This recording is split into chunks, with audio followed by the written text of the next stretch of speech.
Wish I could have a bullshit funeral. Just make an announcement that Bernie Mac dead, but don't be dead for real. I be laying in the coffin. I just want to see the no good motherfuckers who do come to my funeral. Bernie said, I walk alone. He said that all the time.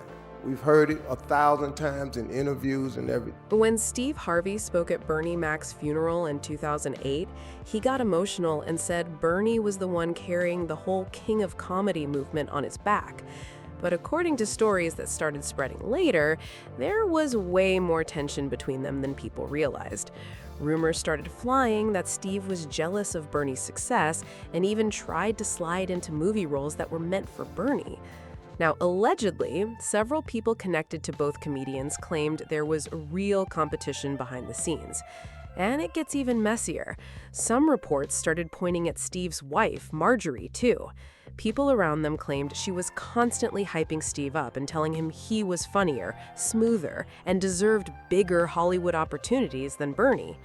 When you look back at how Marjorie moved before becoming Mrs. Harvey, a lot of people online started questioning whether she secretly disliked Bernie from the jump. Back in 2003, Bernie even spoke with GQ magazine and openly accused Steve of being jealous of him and trying to take major movie opportunities away from him, including a role connected to Ocean's 11. According to the GQ article, somebody connected to Steve Harvey's team allegedly reached out to Ocean's 11 director Steven Soderbergh and tried to convince him to cast Steve instead of Bernie Mac.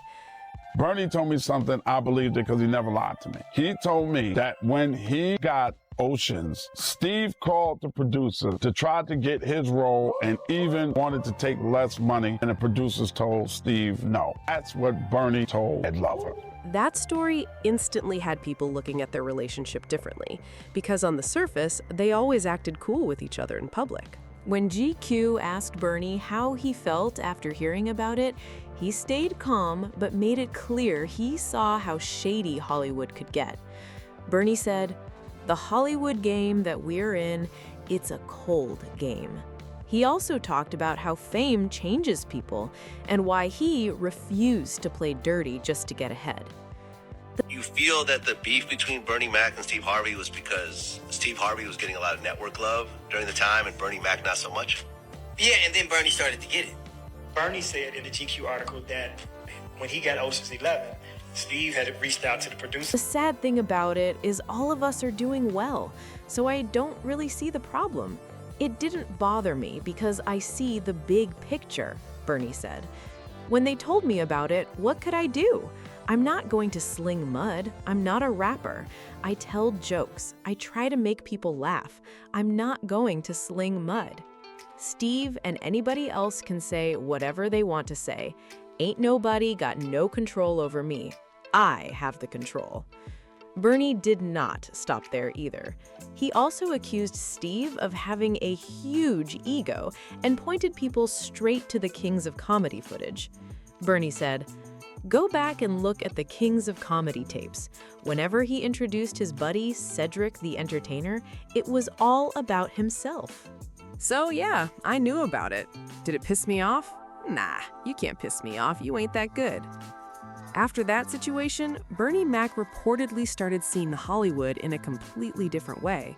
He realized how fast people could switch up when fame, money, and big opportunities got involved. Because of that, Bernie slowly pulled himself away from a lot of the Hollywood scene. "There wasn't anything for me out there," Bernie told GQ.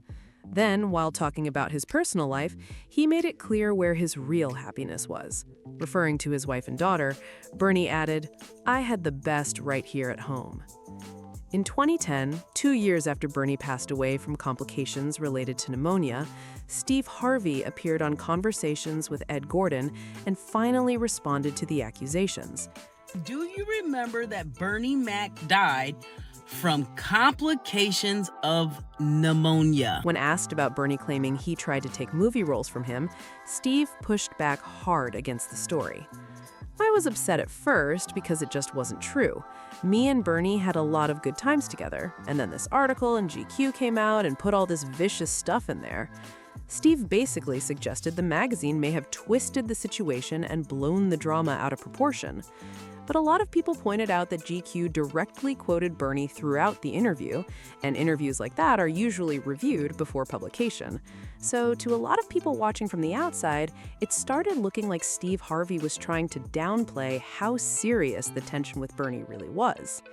Over the years, different comedians and insiders claimed there was real drama happening behind closed doors, and some even accused Steve of doing whatever it took to stay close to powerful Hollywood executives while distancing himself from certain longtime friends. Comedian Corey Holcomb, who once opened shows for Bernie, publicly shared his opinion on the situation. Corey said he never believed Steve deserved to stand above Bernie or Cedric the Entertainer as the top name. According to Corey, Steve allegedly gained extra opportunities because he knew how to impress producers and industry people. They used to let Steve Harvey be the headliner of the Kings of Comedy. They used to let Steve Harvey was the headliner because at the time he was having the most. He was the most famous. Right. But he was bombing too many nights coming behind DL, Sid, and Bernie. They had to make him the host. But Steve Harvey found a way. Even though he wasn't talented, he still found a way. You need to find a talentless comedian who made it and ask him, what do you have to do to get it? Even though I could tell you, it's either kiss or boys. Steve Harvey kissed. That's how he got it. Everybody thinks Steve Harvey some stand-up ass man. No, motherfucker, he kissed the old girl who owned TV One. He used to kiss. That's how he had the radio show out here. Based on stories shared by people connected to both comedians back then, many fans started believing Steve acted friendly in public while competing hard against Bernie behind the scenes. Those rumors only grew louder after Cedric the Entertainer appeared on Club Shay Shay and hinted that a Kings of Comedy sequel might have happened if the issues between Steve and Bernie had not gotten so deep. Some people close to the situation claimed Steve struggled with how naturally Bernie connected with audiences and how effortless his performances looked on stage. And that is where people started bringing Marjorie Harvey into the conversation too. Steve Harvey first met Marjorie in 1990 at a comedy club in Memphis, Tennessee, while he was performing stand-up. According to Steve, Marjorie walked in late with a friend, and he stopped the show after spotting her in the crowd. Steve later claimed he told the audience that she was the woman he was going to marry someday. He finally realized, okay, I gotta say something. He was like, oh, I'm sorry. I don't know who this is, but I'm gonna marry her. At the time, though, Steve was still married to his first wife, Marcia. Over the years, rumors started spreading that Steve may have become involved with Marjorie before his marriage officially ended, although those claims have never been fully confirmed. People paid attention to the timeline because Steve and Marcia divorced not long after he met Marjorie. According to stories that circulated later, Marjorie reportedly was not interested in settling down with Steve back then because he was still trying to make it big in comedy and did not have major money yet. Some people claimed she wanted a more luxurious lifestyle and moved on from the relationship. After that, Marjorie became linked to two men who were later connected to major criminal cases and eventually ended up serving prison time. Then years later, by 2005, Steve's life looked completely different. His career had exploded after projects like the original Kings of Comedy, directed by Spike Lee, and he was now one of the biggest names in entertainment. That was when Steve and Marjorie reconnected. Not long after getting back together, they got married, and Steve helped raise the children from Marjorie's previous relationships as part of their blended family. But according to longtime rumors surrounding Steve and Bernie Mac, some people believed Marjorie saw Bernie as competition to Steve's growing movie career. Allegedly, she would encourage Steve by saying he had the personality and image to become a major Hollywood star over Bernie. Now, remember what Cat Williams said about certain comedians signing industry deals and suddenly ending up with a light-skinned, weird-face wife? If you sign up for their program, you get a light-skinned, weird-face wife that never do an interview. A lot of people online started speculating that Steve Harvey might have been one of the comedians Cat was hinting at during that conversation. Meanwhile, Bernie Mac always seemed to move differently when it came to family and relationships. Bernie stayed with his wife Rhonda from the very beginning. They met as teenagers and got married when Bernie was only 19 years old. Back then, he was working regular jobs like delivering bread for Wonder Bread and putting in hours at UPS just to support his household while chasing comedy dreams. People respected the fact that Rhonda stayed by Bernie's side through the hard years before the fame arrived. From the bottom all the way to the top, they stayed together until Bernie passed away in 2008. There were no major public scandals, no public cheating accusations, and no confusing relationship timelines attached to their marriage. Then, fans started comparing that to Steve Harvey's history. Steve's first marriage to Marcia ended in a messy divorce, and rumors later spread about possible infidelity during that period. His second marriage to Mary Shackelford also ended publicly and created more headlines. Then, after Steve became a massive star through Kings of Comedy, television success, and bigger Hollywood opportunities, he reconnected with Marjorie, the same woman many people claimed had walked away years earlier when he was still financially struggling. That timing caused even more gossip to explode online, and people started questioning what was really happening behind the scenes. Thanks to my wife, I'm where I am. You said that about the first wife. You forget that? You told us it was her, then you went and married somebody else that think like a man. Bernie Mac passed away in 2008 from complications related to pneumonia. He was only 50 years old, and his death shocked a lot of people because fans felt like he still had so much more to give. Over time, internet theories started spreading about pneumonia being mentioned in several sudden celebrity deaths, especially involving people connected to major entertainment circles. One case people often bring up is Kim Porter, the former partner of Sean Diddy Combs, who passed away in 2018 at 47 years old. After her death was ruled as pneumonia-related, online speculation exploded, with some people questioning the circumstances and connecting it to other stories surrounding people in that social circle. Fans also pointed to singer Al B. Sure, the father of Kim Porter's oldest son, Quincy. In 2022, Al B. Sure faced a severe medical emergency that reportedly began with pneumonia symptoms and later involved multiple organ complications.